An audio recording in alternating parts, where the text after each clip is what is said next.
the process of like finding happiness, the process of, you know, searching through your pain and enduring tough moments to find your way to peace of mind, to find your way to, that shit is a process, it's a journey. So, you know, it ain't like you get there and stay there. You know, you constantly work at it and kind of, and you look up for a minute and you feel like, yeah, here we are. Right. That's what they be talking about. Then it's off to goddamn finding it again. Right. So, I think when you go through that shit and you actually document every moment, because as the situation changes, the circumstances change, your actions change, your perspective of it changes. So catching you in the moment while you feel how you feel and have you document that shit and like put it to music and shit. Right. That shit, like when I listen back to,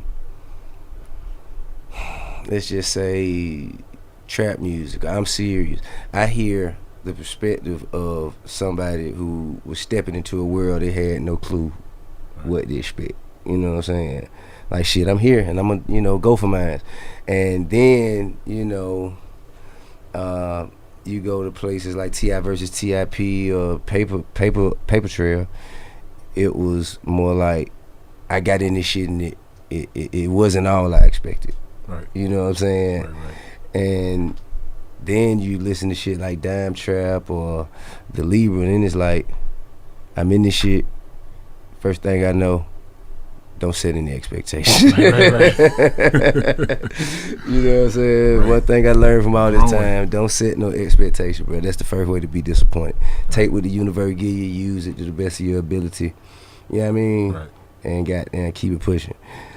You know what I mean? What did you learn? You think? What do you think you brought from your years in the league into your entrepreneurship or into the cannabis industry? Oh, the main thing is the grind, like the work ethic. You know what I'm saying? Like, quick background on me, like in hoop, like I ain't hoop until I was a freshman in high school. I had a growth spurt, so I grew from 5'10" to 6'4" in one summer, and I moved.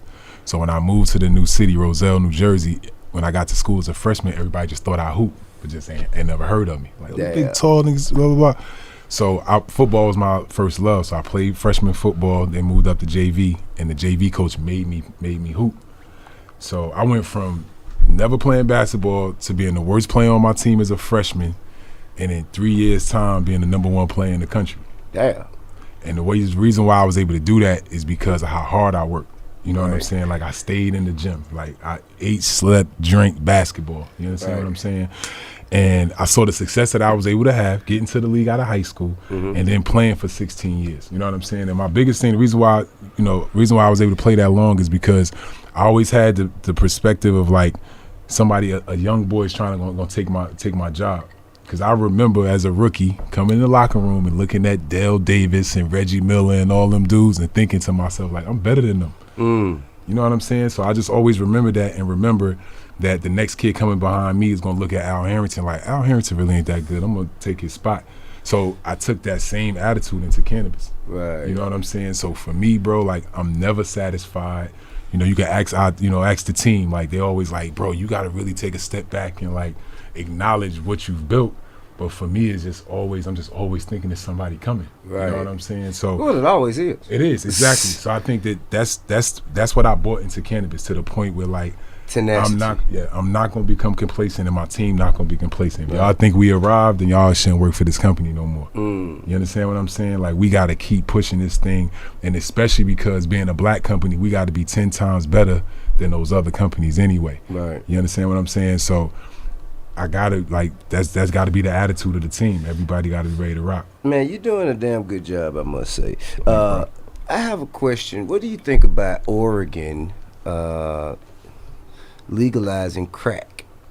So I'm announcing on the show, we opening up a meth shop on 103rd. God damn. But nah, it's crazy. You scared the shit out of me. Man, I looked at you like, huh? Cut the tape. God damn. Bro, number one, I mean, to me, man, when you just think about it, bro, just put it in perspective. Like, if I have a drug problem, right, I need help. I don't need prison. Right. Right? So you send the niggas to jail because they choose to smoke weed or smoke crack or whatever, like, to me, once again, is that free labor shit. That's the business side of Absolutely. the jail industry. Absolutely. So what I like about Oregon is they're very proactive, and they feel like they tired of that shit. They gonna move away from that. You know what I'm saying? So hats off to Oregon. We have a business in Oregon. You know what I'm saying? Let me ask you a question. So you can open up a legal crack house in Oregon?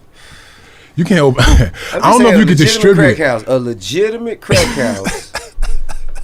Oregon. I don't think so, because I don't think you can distribute it. I think that's what they're gonna lock you up for. Got to call that motherfucker bando. Exactly. Got to call it the legal bando. I ain't gonna try it. But I'm sure nobody should try it. But I'm just wondering, unless you're in Oregon, you know what I'm saying? You good to get caught with it, that's for sure. Yeah, that's crazy. A legal crack house.